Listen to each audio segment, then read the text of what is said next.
கோயிலுக்கு போறியா பூணில் போட்டுக்கோ, சர்ச்சு பக்கம் போறியா சிலுவையை போட்டுக்கோ, மசூதி பக்கம் போறியா புல்லாவை போட்டுக்கோ. எதுக்கு? பின்ன சுண்டல் வியாபாரம் பண்ணணும்னா அவ்வளவு சுலபமா? இது நம்மால் படத்தின் தொடக்க காட்சியில் எங்கள் ஆசான் பாக்யராஜ் அவர்கள் ஒரு டைலாக் பேசியிருப்பார். இருட்டு இருட்டுன்னு புலம்புறதை விட உன்னால் முடிஞ்ச ஒரு மெழுகுவர்த்தியை ஏற்று, அது மற்றவங்களுக்கு உபயோகமாக இருக்கும்.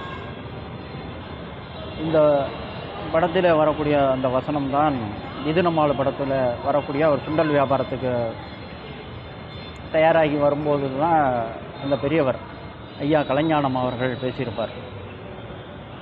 கோயிலுக்கு போறிய பூணில் போட்டுக்கோ, சர்ச்சு பக்கம் போறிய சிலுவையை போட்டுக்கோ, மசூதி பக்கம் போறிய புல்லாவை போட்டுக்கோ அப்படிம்பார். பார்த்தா பெரிய மனுஷராக இருக்கிறேன், பக்கா ஃப்ராடாக இருக்கிறேன் அப்படின்னு சொல்லிட்டு கோச்சிட்டு போயிடுவார் எங்கள் ஆசான். இது ஏன் சொல்கிறேன் அப்படின்னா, இன்று பீமாராவ் அம்பேத்கர் அவர்களின் நினைவு நாள். சாதிதான் சமூகம் என்றால் வீசும் காற்றில் விஷம் பரவட்டும்னு சொன்னவர். இதை விட ஒரு பெரிய அழுத்தமான வரிகள் எதுவும் இல்லைன்னு தான் நினைக்கிறேன். சாதனைகள் தான் நமது அடையாளமாக இருக்க வேண்டும், சாதி அல்ல. இதுதான் எனது கருத்து. நன்றி.